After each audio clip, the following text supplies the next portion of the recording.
Salut chers panafricanistes, chers surfeurs, youtubeurs et puis combattants pour l'émergence africaine, c'est le Bénin de Iggy. Alors je suis à vous ce soir pour par rapport à, n'est-ce pas, ce dossier qui vient de tomber entre mes mains. Il s'agit de 3 plaintes qui ont été faites contre Kamwa la Panthère, Serge Anango et puis Fleur de Lille depuis le Cameroun. Un mandat de recherche ou alors a été émis pour ces 3 individus pour diffamation, atteinte à la pudeur et puis injure. Pour les 3, exactement les mêmes motifs.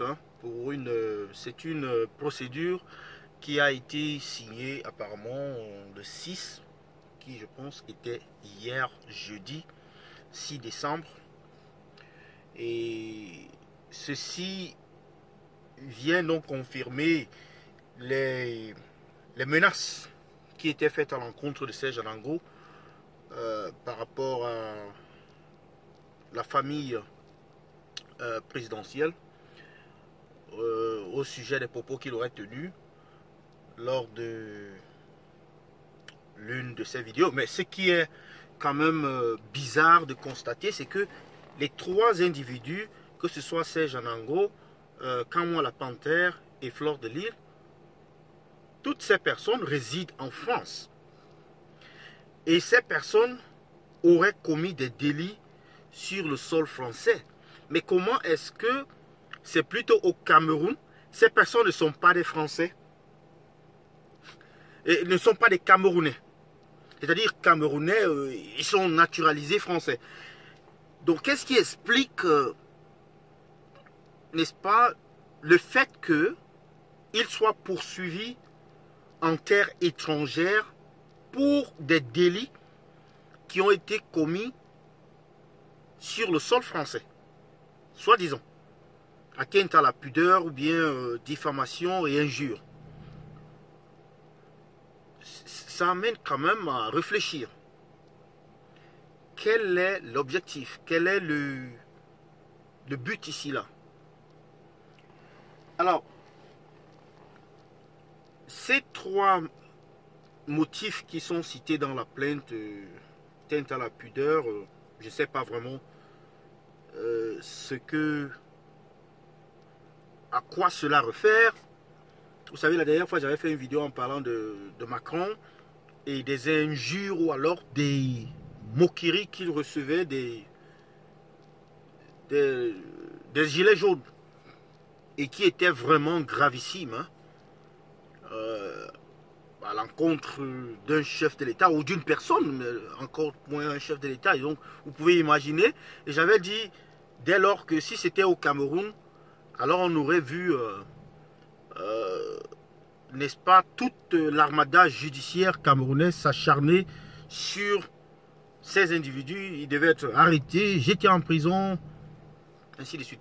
Il y a également ce John Dal Carter, cet activiste, ce blogueur, ce lanceur d'alerte, qui a d'ailleurs été le principal acteur pour la découverte de cette, n'est-ce pas, affaire d'esclavage en Libye, qui avait été interpellé au Cameroun. Et donc, on ne connaît pas la suite de ce qui lui est reproché, de 1, et de 2, ce qu'on compte, où en est l'affaire. Parce qu'il devait être référé, il y a de cela peut-être une semaine ou un peu plus, il devait être déféré à la prison centrale, je pense celle de Douala. Et donc, il est fort de constater que les motifs pour lesquels ces 3 individus sont poursuivis, sûrement ne sont pas des motifs valables ou alors des délits valables ou alors des délits du tout, parce qu'il faut dire délit valable, ça n'a pas quand même de sens. Soit c'est un délit, soit ce n'est pas un délit. Maintenant, il y a des délits graves et il y a des délits légers ou bien des délits de droit commun, je ne sais pas. Mais bon, sont-ils des délits en Europe. Atteinte à la pudeur, diffamation et puis injure. Sont-ils des délits vraiment en Europe? Peut-être qu'ils furent des délits il y a des décennies, il y a des années, il y a des dizaines d'années.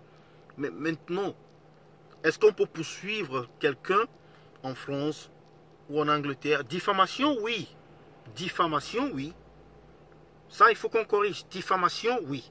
Mais il faut prouver où il y a la diffamation. Mais c'était quoi la diffamation? Atteinte à la pudeur, injure. Je trouve ça quand même assez bidon.